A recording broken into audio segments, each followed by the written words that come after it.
आज पानीपत के अंदर मैं हूँ। आज सुबह मैंने अमेरिका के राष्ट्रपति डोनाल्ड ट्रंप का ट्वीट पढ़ा और मन के अंदर बहुत ही निराशा हुई। आज का दिन इतिहास में भारत के लिए सबसे कमजोर दिन गिना जाएगा। भारत के प्रधानमंत्री ने अपने मित्र अडानी को बचाने के लिए या आजकल एक जो फाइल अमेरिका में खुली है उससे बचने के लिए भारत के किसानों को बेच दिया, उसके हित को बेच दिया। डोनाल्ड ट्रंप ने अपने ट्वीट में कहा कि मैंने भारत के प्रधानमंत्री नरेंद्र मोदी से बात की। मेरे प्रिय मित्र नरेंद्र मोदी ने वायदा किया है कि अब वो रूस से तेल नहीं खरीदेंगे, अमेरिका और वेनेजुएला से तेल खरीदेंगे। वेनेजुएला का तेल सफाई ज्यादा मांगता है, उसकी फिनिशिंग पे कीमत ज्यादा आती है। हिंदुस्तान में तेल महंगा होगा और ये महंगाई की मार हिंदुस्तान के आम व्यक्ति के ऊपर पड़ेगी। डोनाल्ड ट्रंप ने अपने ट्वीट में ये भी कहा कि मैंने जो 25% पेनल्टी का टैरिफ लगाया था उसको घटा के 18% कर दिया और भारत के प्रधानमंत्री ने अमेरिका के ऊपर अपने टैरिफ को 0 कर दिया। यानी कि अब जो कृषि उत्पाद का आयात हिंदुस्तान के अंदर अमेरिका से आएगा उसके ऊपर कोई टैक्स नहीं लगेगा। हमारे किसानों को अब अमेरिका के माल से कंपटीशन करके एमएसपी से सस्ता अपना माल बेचने के लिए मजबूर होना पड़ेगा। मैं पूछना चाहता हूं प्रधानमंत्री जी, किसानों से क्या दुश्मनी है? पहले आपने एमएसपी की गारंटी के कानून का बनाने का वायदा करके किसानों के आंदोलन को खत्म कराया, वो कानून तो नहीं बनाया, परंतु अमेरिका का राष्ट्रपति कहता है कि अब आपने अमेरिका से आने वाले हर कृषि उत्पाद को शुल्क मुक्त कर दिया और हिंदुस्तान का किसान अगर अमेरिका भेजेगा तो उसके ऊपर 18% टैक्स देना पड़ेगा। ये जो स्थिति है, क्या ये देश की सार्वभौम सत्ता से समझौता नहीं? जब भारत और पाकिस्तान का युद्ध हो रहा था तो अमेरिका का राष्ट्रपति कहता था मैंने युद्ध को रुकवा दिया, सीज फायर की घोषणा हिंदुस्तान के प्रधानमंत्री से पहले अमेरिका का राष्ट्रपति ने की और आज अमेरिका का राष्ट्रपति हमारे वित्तीय मामलों के अंदर हस्तक्षेप कर रहा है। क्या ये अपने मित्र अडानी को बचाने के लिए देश को बेच दिया? क्या एस्टिपिन फाइल्स के अंदर क्या ऐसा लिखा है? ये बहुत ही गंभीर विषय है। महंगाई की मार ये भुगतेंगे। देश का किसान कंपटीशन की आड़ के अंदर अपने माल को सस्ता बेचेगा। इसके साथ साथ मैं बजट पे भी बात करना चाहता हूं। 2 दिन पहले बजट आया, 3 बार हरियाणा के लोगों ने बीजेपी की सरकार बनाई। जहां चुनाव है उन राज्यों का नाम लिया गया बजट में, वहां के लिए फंड एलोकेट किया गया, परंतु हरियाणा का नाम भी नहीं लिया गया। हरियाणा के अंदर एक प्रोजेक्ट नहीं दिया। हरियाणा के अंदर बच्चों के रोजगार की बात नहीं करी, शिक्षा की बात नहीं करी, चिकित्सा की बात नहीं करी, कोई नए एजुकेशन इंस्टीट्यूशंस की बात नहीं करी, नए मेडिकल इंस्टीट्यूशन की बात नहीं करी, किसी नए प्रोजेक्ट की बात नहीं करी। ये बहुत शर्म की बात है कि हरियाणा सरकार भी इसके ऊपर कुछ नहीं बोल रही कि देश का बजट आया और हरियाणा के लिए कुछ नहीं मिला। आज मैं भी देख रहा था समाचारों के माध्यम से, भिवानी कोर्ट के अंदर गोलियां चली।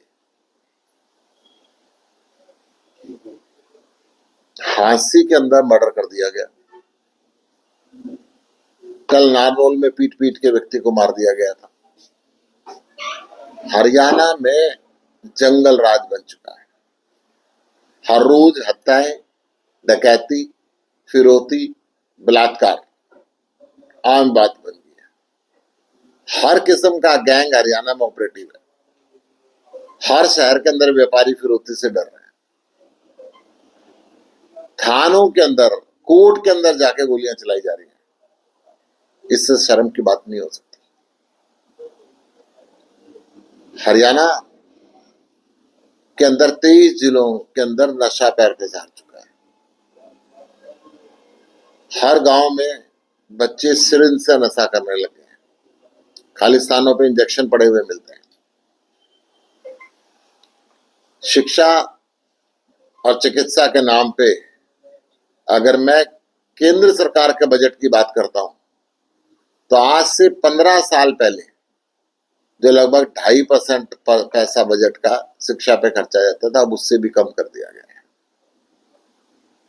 हरियाणा सरकार ना नए स्कूल खोल रही, ना नए हॉस्पिटल खोल रही, ना लोगों को 24 घंटे बिजली पानी दे पा रही है, ना बच्चों को रोजगार दे पा रही है। गांव के नौजवान बच्चे अपनी पुश्तैनी जमीन बेच के डंक की रास्ते से बाहर चले गए। ये जो विकट स्थिति है, एक तरफ देश अमेरिका के राष्ट्रपति के दबाव के अंदर प्रधानमंत्री जी देश हित के विरुद्ध फैसले ले रहे, देश की सार्वभौम सत्ता से समझौता कर रहे। दूसरी तरफ हरियाणा सरकार गुंडों के दबाव में है। क्या ऐसी सरकारें जो अपने नागरिकों को सुरक्षा नहीं दे सकती, उनको सत्ता पे बने रहने का हक है? ये क्वेश्चन मार्क मैं नायब सिंह सैनी जी से पूछना चाहता हूं। नायब सिंह सैनी जी, आप ब्याह शादी फंक्शनों में तो जाते हैं, मुस्कुराते हैं, लोगों से मिलते हैं, परंतु हरियाणा के लोगों की असली मुस्कुराहट इस गुंडा राज में छीनती जा रही है। आप उसका भी कुर्सी पे बैठ के इंतजाम कीजिए। हरियाणा को सुरक्षित बनाइए, हरियाणा के बच्चों को रोजगार दीजिए, हरियाणा को शिक्षित करें, स्वस्थ करें, ताकि हरियाणा विकसित हो। कोई क्वेश्चन? आपने बोला कि अमेरिका के दबाव में रूस से तेल नहीं लेना, नहीं। 4 दिन पहले ये सारे हिंदुस्तान के मंत्री और मीडिया के साथी ये कहते ही नहीं थक रहे थे कि नरेंद्र मोदी ने अब रूस से दोस्ती कर ली, यूरोप से दोस्ती कर ली, अमेरिका का कोई दबाव नहीं रहेगा। आज क्या बोलेंगे वो?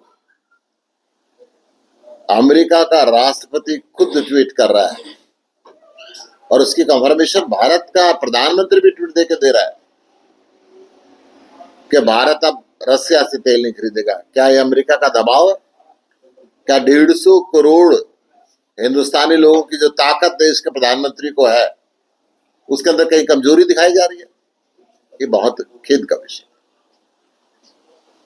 बजट के ऊपर बात की आपने। एक तरफ अब बीजेपी ये कह रही है कि वह हमने रक्षा के नाम पे बजट हमने बढ़ा दिया है। क्या कुछ है? देखिए, ऑपरेशन सिंदूर को लेकर देखिए, देश का हर आम और खास नागरिक देश को सुरक्षित चाहता है। बजट बढ़े, परंतु अमेरिका के दबाव के अंदर ये देश झुके, ऐसा देश के अंदर कभी हुआ नहीं था। किसानों के हित से समझौता इस देश ने किसी दुनिया के मुल्क के दबाव में आके कभी नहीं किया था। कोई भी सरकार आई, किसी भी पार्टी की सरकार आई, पहली बार ऐसा हुआ कि किसानों के हित को अनदेखी करके अमेरिका के कृषि उत्पाद का आयात शुल्क 0 कर दिया गया। ये बजट से पहले ही कहीं अमेरिका दबाव था, जो इस बजट के अंदर दिखा, और उसका असर ये हुआ कि हिंदुस्तान के शेयर मार्केट, एक तरफ बजट पढ़ा जा रहा था, दूसरी तरफ शेयर मार्केट क्रैश होते जा रहे थे। आपको ये लगता है कि जो ये बजट आया है, ये आम आदमी का ना होके भाजपा का है, जहाँ पे चुनाव होने हैं उनको ज्यादा महत्व दिया जा रहा है, दो लोगों को हरियाणा महत्व में नहीं दिया गया। दो लोगों को महत्व दिया गया है। एक तो जहां चुनाव होने और एक इनके अमीर मित्र। गरीब व्यक्तियों के लिए इसमें कुछ नहीं है, किसान के लिए कुछ नहीं है, नौजवान के लिए कुछ नहीं है, मजदूर के लिए कुछ नहीं है, हरियाणा के लिए कुछ नहीं है। अमीर मित्र का जिसका आप जिक्र कर रहे हैं, अगर सत्ता सरकार आपकी आ जाती है केंद्र में, तो मित्र तो आपके भी हो जाएंगे वो। देखिए, देश का कोई भी नागरिक दुश्मन नहीं होता सरकार का, परंतु उस एक व्यक्ति के हित के लिए हम हिंदुस्तान के सारे किसानों को बेच दे, उस एक व्यक्ति के संरक्षण के लिए हम 3 काले कानून लाए, जिसके लिए लगभग 2 साल तक 750 किसानों को शहादत देनी पड़े। ऐसी मित्रता ना कभी इस प्रधानमंत्री ने इस देश के किसी ने की और ना आगे करेगा। प्रधानमंत्री ने चुनाव से पहले इतनी घोषणाएं की थी, हम ये करेंगे वो करेंगे, हम काला धन लाएंगे, हम इतनी यूनिवर्सिटियां बनाएंगे। अब तो इस बजट के अंदर काले धन को वाइट करने का रास्ता बना दिया। इस बजट के अंदर कह दिया गया कि विदेश में संपत्ति खरीदी है, कोई बात नहीं, थोड़ा सा सरकार को दे दो। इस बजट में कह दिया गया कि आपके स्विस बैंक में पैसे तो कोई बात नहीं, थोड़े से सरकार को दे दो और आप उसको वाइट बना लो। बिहार के चुनाव में वहां पर चुनाव से पहले 10-10 हजार रुपए लोगों के खाते में भेजे गए, चुनाव आयोग ने कोई संज्ञान भी नहीं लिया। देखिए, किसान सम्मान निधि की बात करते हैं, मिलनी चाहिए, परंतु किसान कब तक इसके भरोसे बैठेगा? किसान की आय क्यों नहीं बढ़ती? हमारा देश कृषि आधारित देश है। आज भी 60 से 70% लोग डायरेक्ट और इनडायरेक्ट रूप से कृषि से जुड़े हुए हैं। हमारे देश की अर्थव्यवस्था को कोरोना के दौरान भी बचाने वाली कृषि ही थी। हमारे देश का किसान केवल अपने देश के लोगों का पेट नहीं भरता, अड़ोसी पड़ोसी मुल्कों का पेट भी भरता है। परंतु खेद है, 1947 में देश आजाद हुआ, बहुत सरकारें आई, बहुत पार्टियों की सरकार आई, परंतु किसान आज भी कर्ज के बोझ से निकल नहीं पाया। पूरे साल किसान और उसका पूरा परिवार सर्द रातों में 4-5 डिग्री टेम्परेचर पे, 50 डिग्री टेम्परेचर पे गर्मी में खेत में काम करता है, परंतु उसको न्यूनतम मजदूरी जो अगर मिलनी चाहिए उसका हिसाब लगा लें तो वो नहीं मिल पाती। इस देश के किसान की दशा को सुधारने के लिए काम करना चाहिए, उसकी आर्थिक स्थिति को मजबूत करने के लिए काम करना चाहिए, उसको आधुनिक तकनीक देनी चाहिए, उसको मॉडर्न एग्रीकल्चर सिस्टम इक्विपमेंट्स देने चाहिए, ताकि वो खुशहाल जिंदगी गुजार सके। आपने नशे की बात करी, तो 23 जिलों में आपने बताया हरियाणा में नशा है, पंजाब से ज्यादा नशा है। पंजाब कभी उड़ता पंजाब होता था, फिल्म बनती थी। मजीठिया जैसे लोग जो सरकार के अंदर बैठे हुए नशे का कारोबार करते थे, भगवंत मान ने नशे के ऊपर प्रहार किया है, नशे के विरुद्ध युद्ध किया है। मैं ये तो नहीं कहूंगा कि नशा खत्म हो गया, परंतु मैं ये कहूंगा कि नशा आधा भी नहीं रहा, नशा चौथाई भी नहीं रहा। नशे के सौदागर पंजाब से भाग भाग के हरियाणा में आके बस गए, कि हरियाणा एक सुरक्षित स्थान बन गया नशे के कारोबार के लिए, सरकार से संरक्षण मिलने लगा। और यही कारण है कि आज हरियाणा का जवान अपने परिवार को बताता है कि अगर मुझे नशे से बचाना है, या तो नौकरी नहीं मिल रही, जमीन बेच के मुझे विदेश भेज दो। और पंजाब का जो जवान है अब विदेश से वापस आने लगा कि यहाँ पे पंजाब में बिना खर्ची पर्ची के नौकरी मिलने लगी, नशा कम हो गया, अपराध कम हो गया, पंजाब आगे बढ़ रहा है। तो किसानों की बात की थी कि उनका कर्जा चढ़ता जा रहा है सिर पर, तो मुझे तो लग रहा है उससे ज्यादा जो है वो हिंदुस्तान का कर्जा चढ़ा हुआ है। देखिए, किसान पे कर्जा चढ़ने का मतलब हिंदुस्तान पे कर्जा चढ़ गया, क्योंकि 60% तो किसान ही है। 2022 तक नरेंद्र मोदी प्रधानमंत्री जी ने घोषणा की थी मैं किसान की आय डबल कर दूंगा, आए तो डबल नहीं, कर्जा डबल जरूर हो।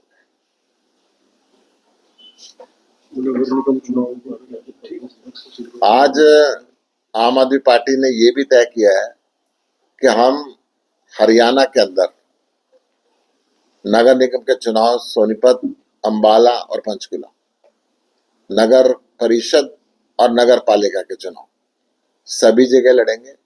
सिंबल पे लड़ेंगे, पूरी ताकत के साथ लड़ेंगे, अकेले लड़ेंगे और जीतेंगे। चेयरमैन मेयर पे लड़ेंगे या वार्ड के भी चुनाव वार्ड पार्षदों पे भी लड़ेंगे? वार्ड के पार्षदों पे भी लड़ेंगे और मेयर पे भी।